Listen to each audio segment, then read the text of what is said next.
رات آج اللہ کے فضل و احسان سے نماز میں 21واں پارہ مکمل ہوا ہے، جس میں سورۃ العنکبوت اور سورۃ العنکبوت کے بعد سورۃ الروم، پھر سورۃ لقمان، پھر سورۃ سجدہ اور کچھ حصہ سورۃ الاحزاب کا اللہ کی توفیق سے پڑھا گیا ہے، تلاوت ہوا ہے۔ اللہ سبحانہ و تعالی یہ سننے سنانے کی توفیق ہمیں عطا فرماتا رہے اور اپنی بارگاہ میں اسے قبول و منظور بھی فرمائے۔ سورت کی ابتدا یعنی پارے کی ابتدا اتل ما اوحی الیک من الکتاب واقم الصلاۃ ان الصلاۃ تنہی عن الفحشاء والمنکر ولذکر اللہ اکبر واللہ یعلم ما تصنعون۔ اللہ سبحانہ و تعالی اپنے حبیب صلی اللہ علیہ وسلم سے فرماتے ہیں کہ جو چیز تو آپ کی طرف وحی کی گئی ہے اس کی تلاوت کرو، یعنی کتاب میں سے جو وحی کی گئی ہے اس کی آپ تلاوت کرو۔ یہ گویا کہ تلاوت بذات خود ایک حکم ہے۔ نبی علیہ السلام کے جو فرائض منصبیہ اللہ سبحانہ و تعالیٰ نے ذکر فرمائے ہیں وہ یہ ہیں هو الذی ارسل رسولہ بالہدی ودین، هو الذی ارسل، یہ سورۃ جمعہ میں بھی اور دوسری آیات میں بھی کہ یتلو علیہم آیاتہ ویزکیہم ویعلمہم الکتاب والحکمہ، یتلو علیہم آیاتہ ویزکیہم، کہ آپ اللہ کی آیات پڑھ کے سناتے ہیں، اس کی تلاوت کرتے ہیں اور تزکیہ کرتے ہیں۔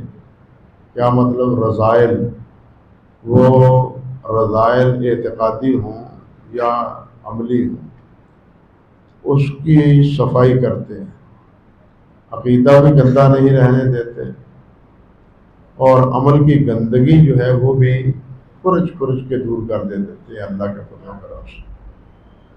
یہاں بھی اس چیز کا حکم فرمایا ہے کہ کتاب میں سے جو چیز ہم نے وحی کی ہے اس کی آپ تلاوت کیا کریں، تو یہ چیز بتلاتی ہے کہ تلاوت بذات خود ایک عمل ہے۔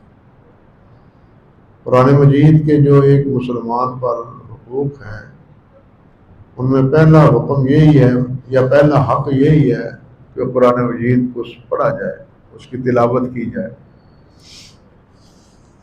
اللہ اکبر کبیرہ۔ مگر وائے افسوس کہ مسلمان پہلے تو قرآن مجید کو پڑھتے ہی نہیں، تلاوت ہی نہیں کرتے، قرآن مجید پڑھنا آتا ہی نہیں۔ بلا مبالغہ بڑی مشکل سے 80%، یعنی 100 میں سے 10-20% افراد ہیں جو قرآن مجید کو پڑھ سکتے ہیں اور 80% جو ہیں وہ قرآن مجید کو صحیح طور پر پڑھ نہیں سکتے، نہ اس کو پڑھنے کی کوشش ہی کرتے۔ حالانکہ یہ پہلا حکم ہے نبی کریم صلی اللہ علیہ وسلم کو بھی، امت کو بھی پڑھنے کا حکم ہے۔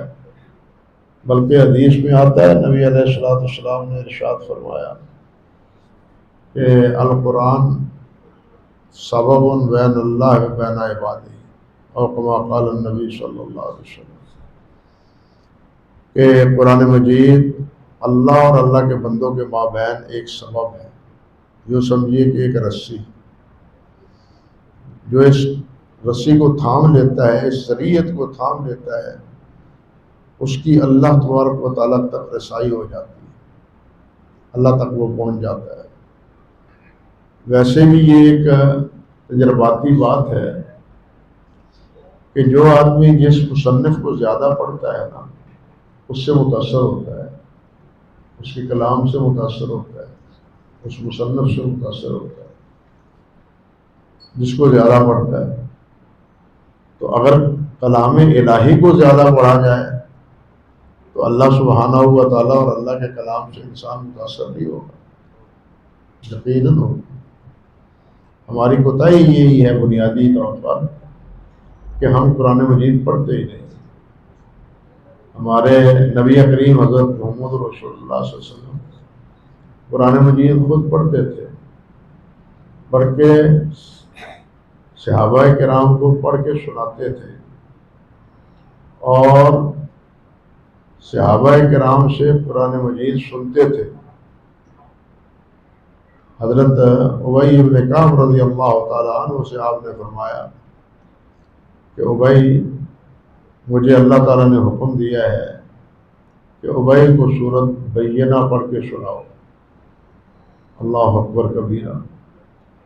اب قرآن مجید نازل ہوا ہے آپ صلی اللہ علیہ وسلم پر، لیکن ابی رضی اللہ تعالیٰ عنہ کے بارے میں اللہ فرماتے ہیں کہ مجھے اللہ نے پیغام دیا۔ حضرت ابی رضی اللہ تعالیٰ عنہ، ابی بن کعب رضی اللہ تعالیٰ عنہ،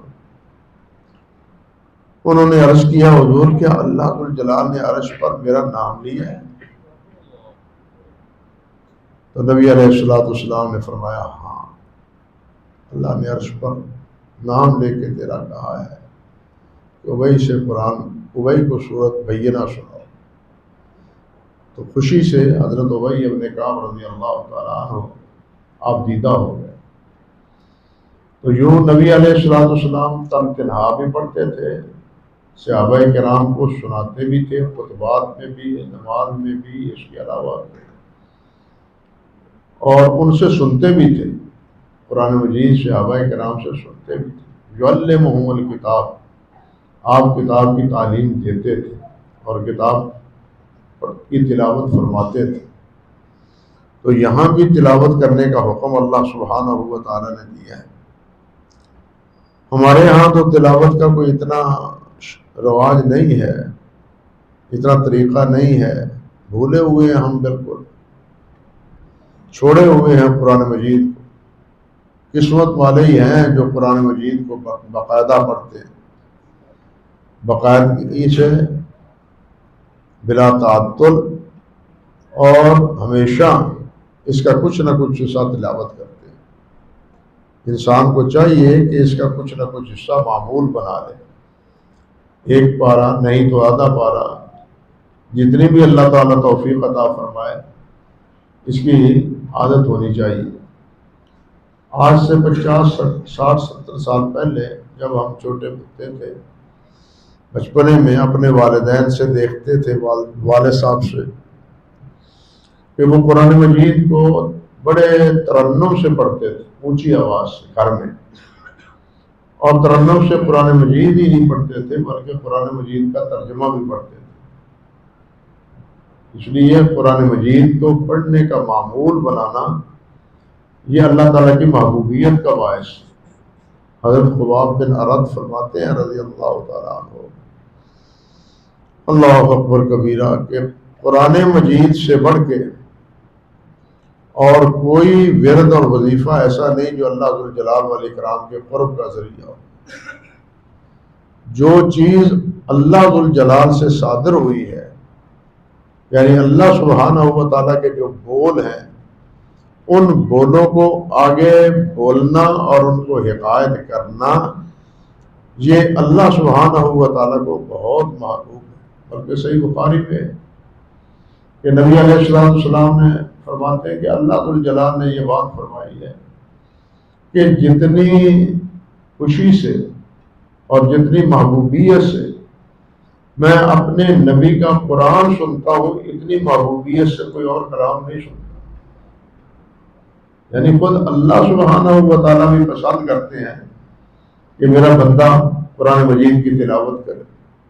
اب جو چیز اللہ کے ہاں محبوب ہو، ہم اگر اسے چھوڑے ہوئے ہوں تو پھر ہماری محبتوں کا دعویٰ تو جھوٹ پر ہی مبنی ہے نا، جھوٹ پر ہی مبنی۔ اس لیے یہ عادت بنانی چاہیے کہ قرآن مجید کی تلاوت کی جائے۔ وَأَقِمِ الصَّلَاةَ، اور نماز قائم کرے، نماز کا اہتمام کرے۔ نماز کا قائم کرنا، نماز کا قائم کرنا کچھ اور ہے، نماز کا پڑھنا کچھ اور ہے۔ ہم اکثر و بیشتر نماز پڑھتے ہیں، لیکن نماز کو قائم کرنا کچھ اور معنی رکھتا ہے۔ نماز کو قائم کرنے کا مطلب یہ ہے کہ جو کچھ نماز میں ہے ہم خود اس پر قائم رہیں۔ اللہ اکبر کبیرہ۔ آپ دیکھیں کہ قرآن نماز میں ہم کیا ہیں، نماز پڑھتے ہیں تو نماز میں ہماری نگاہ کہاں ہوتی ہے؟ قیام کی صورت میں، سجدے کی صورت میں، رکوع کی صورت میں۔ حدیث میں آتا ہے، سیدہ عائشہ رضی اللہ تعالیٰ عنہ فرماتی ہیں کہ کان لا یتجاوز قصرہ اشارتہ او کما قال النبی صلی اللہ علیہ وسلم۔ حضرت عائشہ فرماتی ہیں کہ جب آپ تشہد میں بیٹھتے تو آپ کی انگشت شہادت سے آپ کی نگاہ آگے تجاوز نہیں کرتی تھی، اور فرماتی ہیں کہ جب نبی علیہ السلام بیت اللہ میں داخل ہو گئے تو 2 رکعتیں جب آپ نے پڑھی تو 2 رکعتیں نماز نیت کرنے کے بعد رما بصرہ نحو العرش، آپ نے اپنی نگاہ زمین پر ٹکا دی، سامنے نہیں دیکھا، بیت اللہ کی طرف نظر نہیں اٹھائی، بلکہ نگاہ نیچی رکھی۔ یہی ہمیں بھی حکم ہے کہ نماز میں ہم اپنی آنکھیں جھکا کے رکھیں، ادب کا بھی یہی تقاضا ہے۔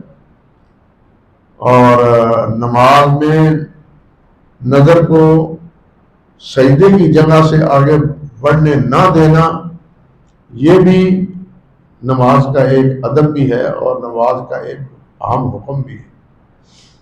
اور یہ بھی سمجھنا چاہیے کہ سجدے سے مراد صرف وہ جگہ نہیں ہے جہاں سب یہ پیشانی لگتی، بلکہ نبی علیہ السلام نے فرمایا ہے، امرت ان اسجد علی 7 اعظم، مجھے حکم دیا گیا ہے کہ 7 اعضاء پر سجدہ کرو۔ گویا ٹخنے، اپنے گھٹنے، پاؤں، ہاتھ، پیشانی، یہ سب اللہ کے ہاں سر بسجود۔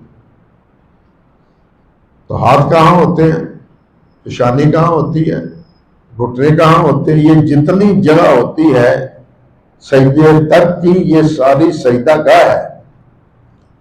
بات سمجھیں، یہ ساری سجدہ گاہ ہے۔ یوں نہیں کہ رکوع کریں اور ہماری نگاہ وہ سجدے کی جگہ ہو۔ نگاہ اگر وہاں سجدے کی جگہ ہوگی تو اس کا پھیلاؤ زیادہ ہوگا، توجہ زیادہ بٹے گی، اور جتنی وہ محدود رہے گی توجہ اتنی کم ہوگی، توجہ اتنی کم ہوگی۔ اس لیے سجدے کی جگہ سے مراد یہ نہیں ہے کہ جہاں پیشانی ٹکے، بلکہ پاؤں سے لے کے سجدے کی جگہ، پیشانی کی جگہ تک یہ ساری جگہ سجدے کی ہے۔ تو اس اتنی جگہ میں کم زیادہ سے زیادہ جھکا کے قریب تک نگاہ کو جو ہے نا محدود کرنے کی کوشش کرنی چاہیے۔ اب آپ ہی سوچیں کہ یہ جو سجدے میں حکم یہ ہے کہ نگاہ کو جھکا کے رکھو، کیا یہ نماز کا اندر ہی حکم ہے؟ آپ نے سورۃ نور میں سنا نہیں، یا ایھا الذین آمنوا یغضوا من ابصارہم، ایمان والوں اپنی نگاہوں کو جھکا کے چلو۔ تمہاری نگاہیں چلتے پھرتے جھکی ہوئی ہونی چاہیے، ادھر ادھر نہیں جھانکنی چاہیے۔ ہاں البتہ حوادث سے بچنے کے لیے اپنے آپ کو بچانے کی ضرور کوشش کرنی چاہیے، جس طرح آج کا ٹریفک کا مسئلہ ہے، تو اس سے بچنے کے لیے انسان ادھر ادھر دیکھ سکتا ہے، لیکن یہ نہیں کہ انسان آنکھیں پھاڑ پھاڑ کے ہر طرف سے دیکھتا تھا، اس کی اجازت نہیں ہے۔ جو آدمی 5 یا 7 یا 10 منٹ اپنی نگاہ پر نماز کے دوران کنٹرول نہیں کر سکتا، وہ نماز کے باہر جب مسجد سے باہر نکلے گا اور بازار میں چلے گا، سڑک پر روڈ پر نکلے گا، تو وہ کیسے اپنی نگاہ کو نیچے محفوظ کرے گا؟ یہ نماز ہمارے لیے تربیت گاہ ہے، یعنی یہاں یہ عبادت ہے، وہاں یہ تربیت گاہ بھی ہے، لیکن ہم اس کو نہ نماز کی حیثیت میں یہ حیثیت سمجھتے ہیں، اور نہ ہی اللہ ہمیں معاف فرمائے اس پر قائم رہنے کی کوشش کرتے ہیں۔ آپ لفظ بولتے ہیں نا اقامت صلاۃ، اقامت دین۔ اقامت دین کا کیا معنی ہے؟ کہ اپنے آپ پر دین کو نافذ کرنا۔ اسی طرح اقامت صلاۃ کے تقاضا یہ ہے کہ اپنے آپ کو نماز کے رنگ میں رنگ دو، اپنے آپ کو نماز کے رنگ میں رنگ دو۔ نماز کیا سکھاتی ہے؟ نماز اللہ کا ذکر سکھاتی ہے، جس طرح آگے فرمایا بھی ہے وَلَا ذِكْرُ اللَّهِ اکبر۔ نماز ذکر سکھاتی ہے، نماز سراپا ذکر ہے، نماز سراپا شکر ہے۔ جو آدمی شکر کرتا ہے زبان سے کہتا رہتا ہے یا اللہ تیرا شکر تیرا شکر، وہ کما حق و شکر ادا نہیں کر سکتا، وہ کما حق و شکر ادا نہیں کر سکتا۔ بھائی اللہ کی نعمتیں صرف زبان پر تھوڑی ہیں، اللہ کی نعمتیں تو سر سے لے کے پاؤں کے انگوٹھے ناخن تک، یہ سارا جسم اللہ سبحانہ و تعالیٰ کے انعامات سے بھرا ہوا ہے، تو یہ صرف توڑے کی زبان اللہ کا شکر کیسے کرے گی؟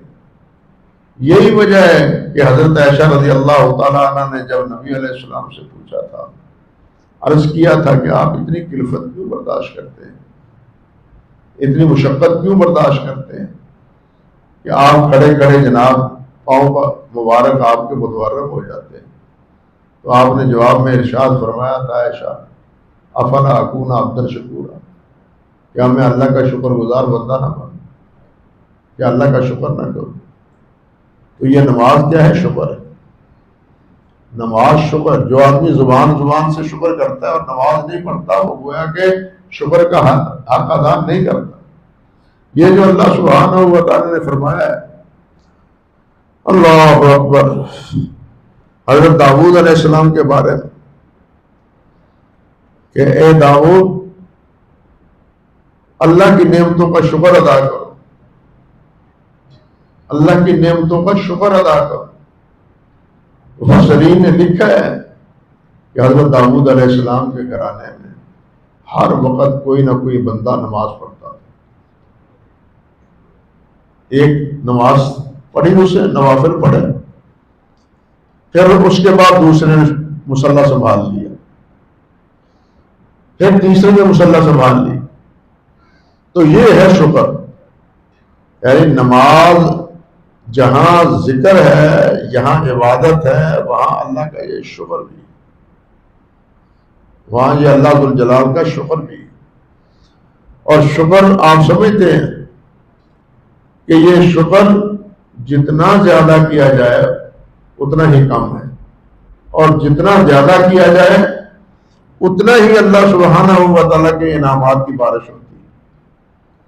وَلَئِن شَكَرْتُمْ لَأَزِيدَنَّكُمْ وَلَئِن شَكَرْتُمْ لَأَزِيدَنَّكُمْ، اللہ نے فرمایا کہ اگر تم شکر کرو گے تو میں ضرور تمہیں زیادہ اپنے نوازشوں سے نوازوں گا۔ یہ اللہ ذو الجلال والاکرام کا فرمان ہے، اور اس میں کوئی رکاوٹ نہیں۔ دیکھیے دعا ہے اللہ قبول کرے نہ کرے مرضی ہے۔ ہماری دعا میں 100 کوتاہیاں ہو سکتی، 100 کمیاں ہو سکتی، نہ ہمیں دعا مانگنے کا سلیقہ آئے، نہ ہمارے وہ دعا کے الفاظ ایسے ہوں جو اللہ کے ہاں پسندیدہ ہوں، تو یہ دعا قبولیت کے لیے کچھ تقاضا کرتی ہے کہ کچھ چیزیں ہونا چاہیے دعا کی قبولیت کے لیے۔ لیکن شکر ایسا عمل ہے جس کے بارے میں اللہ نے فرمایا ہے لَإِن شَكَرْتُمْ لَأَزِيدَنَّكُمْ، اگر شکر کرو گے تو میں ضرور تمہیں زیادہ نوازوں گا۔ گویا شکر ایک ایسا عمل ہے کہ جس کی قبولیت میں کوئی شبہ نہیں، یوں کہنا چاہیے۔ جس کی قبولیت میں کوئی شبہ نہیں. اللہ اکبر کبیرہ. جس طرح باقی سارے اعمال ہیں، اس میں قبولیت کی شرط قائم ہے ہر عمل پر.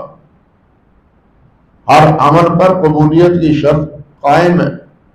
لیکن درود شریف ایک ایسا عمل ہے کہ جس کی میں کوئی قبولیت کا عمل جو ہے نا، قبولیت کا دائرہ جو ہے نا، وہ اس میں حائل نہیں ہے. وہ اس میں حائل نہیں ہے.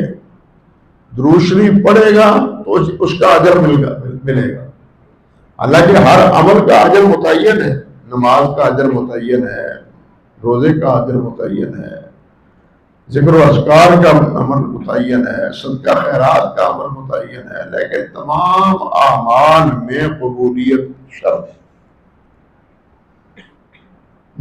مگر درود شریف کے بارے میں علماء نے لکھا، جس طرح حافظ ابن قیم رحمۃ اللہ علیہ نے جلاء الافہام میں لکھا ہے کہ یہ ایک ایسا عمل ہے کہ انسان عمل کرے گا تو اللہ تعالیٰ اس کو قبول بھی فرما لے گا. بالکل یہی کیفیت شکر کی سمجھنی چاہیے. اس شکر کے بارے میں بھی اللہ ذو الجلال نے فرمایا وَلَئِن شَكَرْتُمْ لَأَزِيدَنَّكُمْ. وہاں قبولیت کا عمل جو ہے نا وہ حائل نہیں ہے. اللہ اکبر کبیر.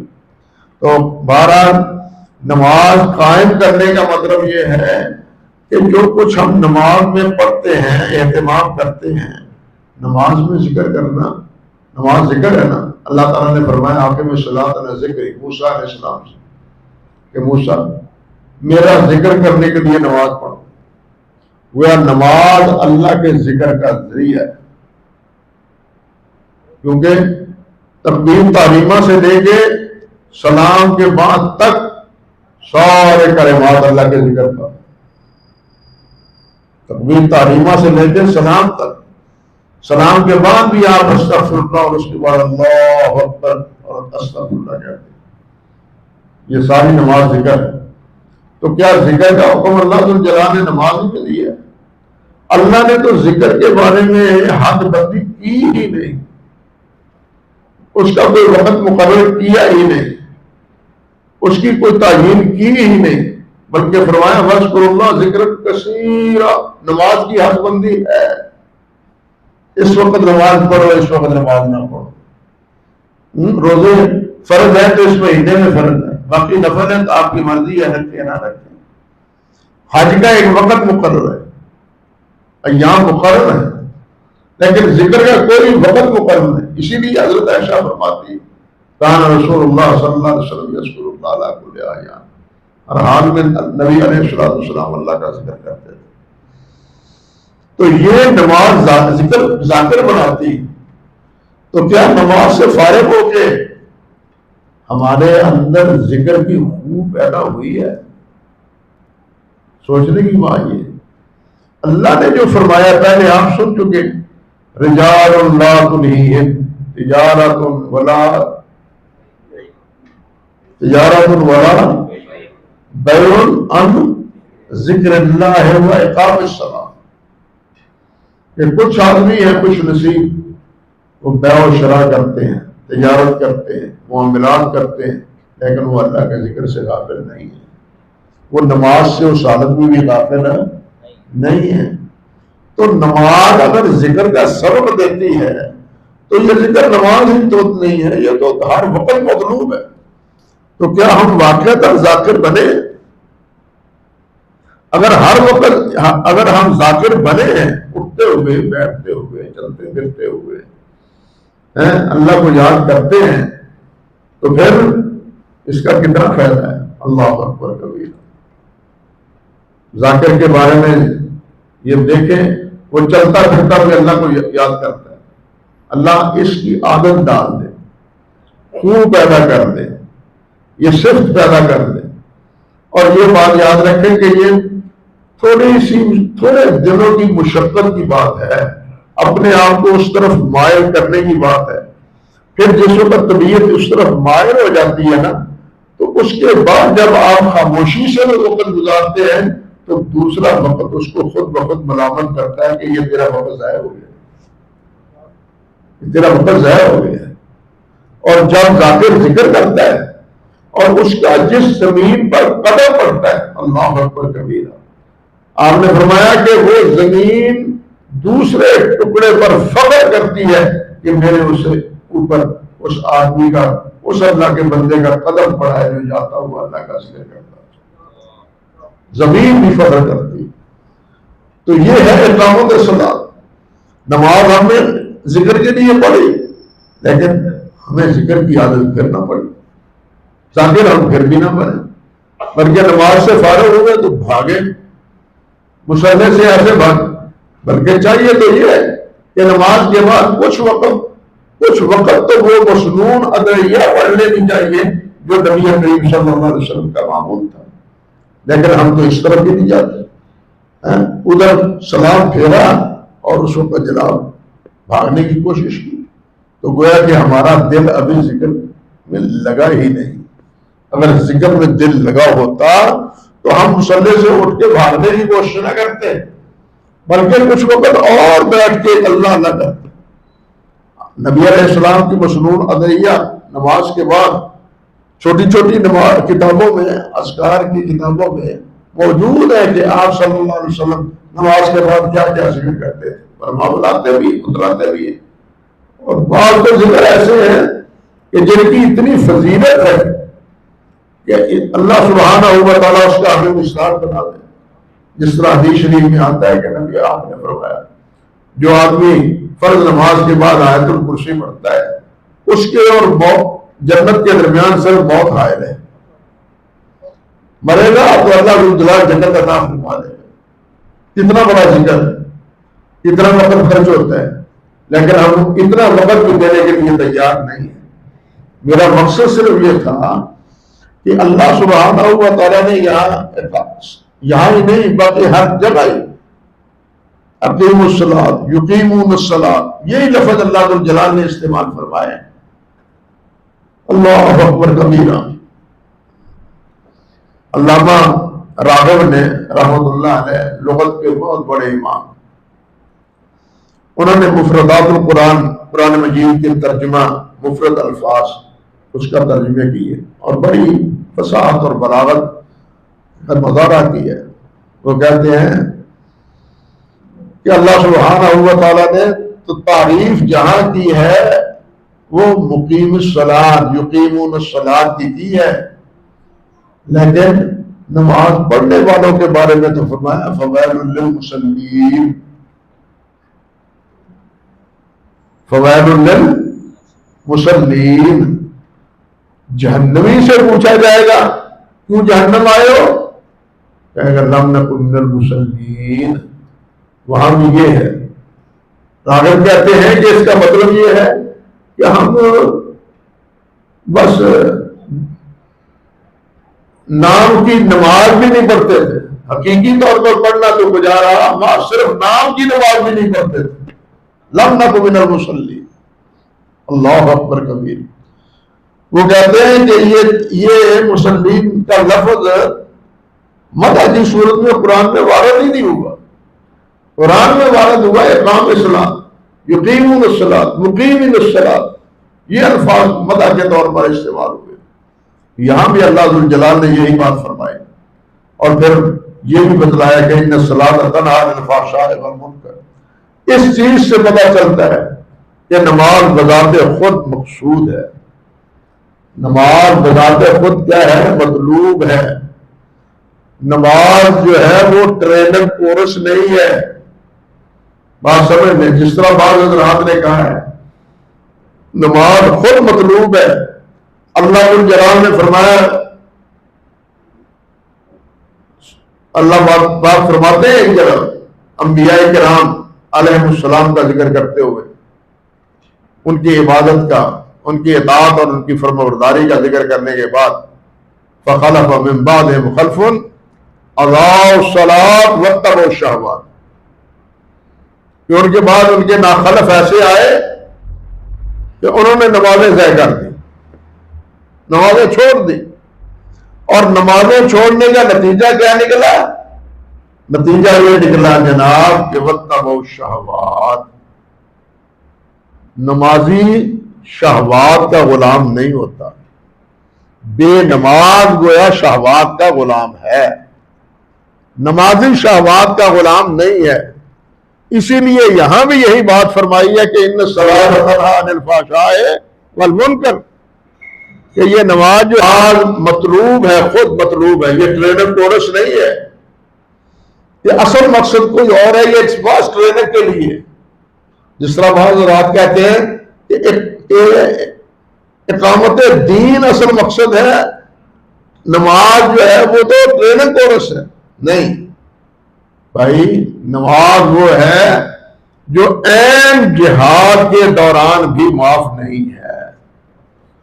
اگر یہ محض ٹریننگ کورس ہوتی تو عین جہاد کے موقع پر بھی فرمایا اگر ایک ہی رکعت پڑھ سکتے ہو تو پڑھ لو، اگر امام کے نیچے نہیں پڑھ سکتے تو اپنی سواری کے اوپر ہی پڑھو سے، یہ معاف نہیں ہے، نظر انداز نہیں ہے۔ یہ نماز مقاصد میں شامل ہے، لیکن وائے افسوس کہ ہم نے تو اس کو مقصد ہی نہیں بنایا، یہ ہم نے اپنی زندگی کا نماز کو مقصد سمجھا ہی نہیں۔ ہم نے تو اپنا مقصد سارا تجارت بنا لی ہے، پیسہ جمع کرنا بنا لی ہے، دنیا کی زوائش اور آرائش اس میں مگن ہونا، یہی ہماری زندگی کا مشن ہو گیا۔ جبکہ اللہ ذو الجلال نے فرمایا یا ایھا الذین آمنوا لا تلھکم اموالکم ولا اولادکم عن ذکر اللہ، اللہ کے ذکر سے یہ تمہاری اولاد اور تمہارا مال تمہیں غافل نہ کرے۔ اور یہاں بھی ذکر اللہ سے مراد کون ہے؟ نماز ہے۔ یہ سورۃ جمعہ میں آئی ہے نا یہ بات، تو یہاں بھی ذکر اللہ سے مراد کیا ہے؟ نماز ہے۔ لا تلھکم اموالکم ولا اولادکم عن ذکر اللہ، تمہاری یہ اولاد، تمہارا یہ مال و دولت، یہ تمہیں ذکر سے، نماز سے غافل نہ کرنا۔ اور ہمارا حال بالکل اسی طرح ہے جس طرح اللہ سبحانہ و تعالیٰ نے فرمایا تھا، فرمایا ہے الہاکم التکاثر حتی زرتم المقابر، حتی زرتم المقابر۔ امام قرطبی نے بڑی عجیب بات لکھی ہے یہاں، وہ کہتے ہیں ایک بدوی آدمی، اللہ اکبر، بدوی آدمی، اس نے قرآن سنا، یہی سورت سنی، یہ سورت سنی الہاکم التکاثر حتی زرتم المقابر کلا سوف تعلمون۔ وہ سوچ میں پڑ گیا، وہ کہنے لگا جس چیز کی زیارت ہوتی ہے نا وہ چیز دائمی نہیں ہوتی، مقیم نہیں وہاں ہوتا، وہ محض زیارت کے لیے ہوتی ہے، چند دنوں کے لیے ہوتی ہے۔ اس لیے الہاکم التکاثر حتی زرتم المقابر، یہ دنیا اور یہ مقبرے یہ چند دنوں کے ہیں، انجام کار آخرت میں ہوگا، اس کا نتیجہ آخرت میں نہیں جائے گا۔ یہ تو زیارت گاہ ہے، یوں سمجھیے کہ یہ دنیا زیارت گاہ ہے، دنیا کے بعد اس کا انجام پھر باہر نکلے گا، پھر پتہ چلے گا کہ ہم کہاں کھڑے ہوئے تھے۔ اللہ اکبر کبیرہ۔ تو میرے بھائی، نماز کو خوب بنائیں، عادت بنائیں۔ اس نبی علیہ الصلوۃ والسلام، آخر کیا وجہ ہے کہ آپ فرائض نہیں پڑھتے تھے؟ تہجد کتنی لمبی پڑھتے تھے، اشراق پڑھتے تھے، ضحیٰ پڑھتے تھے، زور سے پہلے لمبی لمبی 4 سنتیں ادا کرتے تھے۔ ہم تو قل ہو اللہ پر ہی ڈال دیتے ہیں نا، کیوں جی؟ قل ہو اللہ پر ہی آپ گزارا کر لیتے ہیں۔ ہمارا دل لگے تو ہم لمبی صورتیں پڑھیں نا، ہمارا دل تو ان صورتوں کے لیے لگتا ہی نہیں، اس لیے وہ ہم ایک روٹین ورک کر رہے ہیں، جو کچھ کر رہے ہیں روٹین ورک کے مطابق کر رہے ہیں۔ آئے روٹین ورک کے مطابق نہ کریں، اس کو عبادت سمجھ کے کریں۔ اب عبادت جب سمجھ کے کرتے ہیں تو علماء سے پوچھیے عبادت کے معنی کیا ہے؟ عبادت کے معنی یہ ہیں، حافظ ابن تیمیہ، حافظ ابن کثیر، یہ سب حضرات کہتے ہیں غایت الخشوع ما غایت المحبہ، غایت الخشوع ما غایت المحبہ۔ ہم نماز عبادت کے لیے پڑھتے ہیں نا، لیکن عبادت کیا ہے؟ انتہائی عاجزی، انتہائی محبت سے. اب ہماری نمازیں تو ان دونوں چیزوں سے خالی. سوچ لیں ذرا، دونوں چیزوں سے یہ ہماری نمازیں خالی. نہ انتہائی عاجزی، نہ انتہائی کیا محبت. محبت ہو تو پھر تو دل جمے نا، ہمارا دل جمتا ہے نہیں. اور انہمار پیدا ہوتا ہے جس وقت انسان اس کی طرف مائل ہوتا ہے. اور یہ دونوں چیزیں نہیں ہیں. لیکن ہم عبادت کر رہے ہیں، یہ عبادت روٹین ورک کے مطابق کر رہے ہیں. اس لیے ہمیں اپنی نمازوں پر غور کرنا چاہیے کہ ہم کیسی نمازیں پڑھتے ہیں. اللہ ہمیں وہ نمازیں پڑھنے کی توفیق عطا فرمائے جو نبی علیہ السلام نے، صحابہ کرام نے پڑھی ہے. اللہ کے نبی نے جو فرمایا صلو کما رأیتمونی اصلی، تو آل حدیث بھائیوں اس لیے نہیں فرمایا کہ رفع دھیان کیا کرو اور یہاں باتیں کرو اور آمین کہا کرو. صرف یہ نہیں کہا، یہ نہیں ہے صرف صلو کما رأیتمونی اصلی، بلکہ جس طرح میں کرتا ہوں نماز انہمام کے ساتھ، خشوع کے ساتھ، انکساری کے ساتھ، محبت کے ساتھ، اس طرح نماز پڑھو. ہم نے وہ دو تین سنتے ظاہری وہ لے لی اور طوفان کھڑا کر دیا صلو کما رأیتمونی اصلی، لیکن جو نماز کی روح تھی اس سے بالکل نسیہ منسیہ ہوتے رہے. اللہ ہی ہمیں سمجھ عطا فرمائے. باتیں تو بہت سی ہیں لیکن طبیعت بھی کوئی ٹھیک نہیں. لیکن یہاں ایک بات اور ضرور عرض کروں گا، اللہ اکبر کبیرہ والا ذکر اللہ اکبر، اس کا بڑا وسیع معنی ہے. یہاں قرآن مجید کے بارے میں اللہ ذو الجلال نے ایک بات ارشاد فرمائی. اللہ فرماتے ہیں وَمَا كُنْتَ تَتْلُو مِنْ قَبْلِهِ مِنْ كِتَابٍ وَلَا تَخُطُّهُ بِيَمِينِكَ إِذًا لَارْتَابَ الْمُبْطِلُونَ.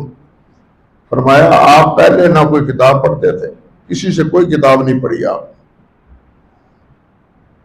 کوئی کتاب آپ نے نہیں پڑھی.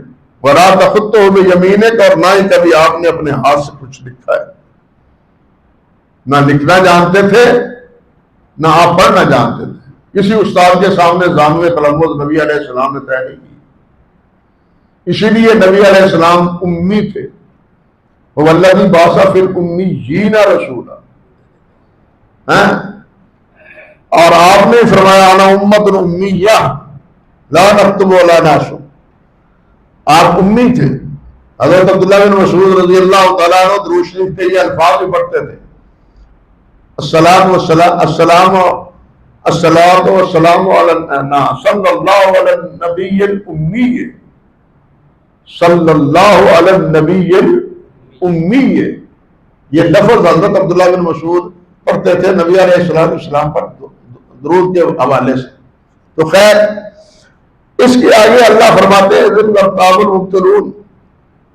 اگر آپ پڑھتے ہوتے لکھتے ہوتے تو پھر تو جناب یہ جو باطل پرست ہیں ان کو کوئی شبہ شک ہوتا کہ محمد نے پڑھ لی ہے کتاب کسی سے، یہ کسی سے لکھی ہوئی کتاب پڑھ کے سنا رہے ہیں.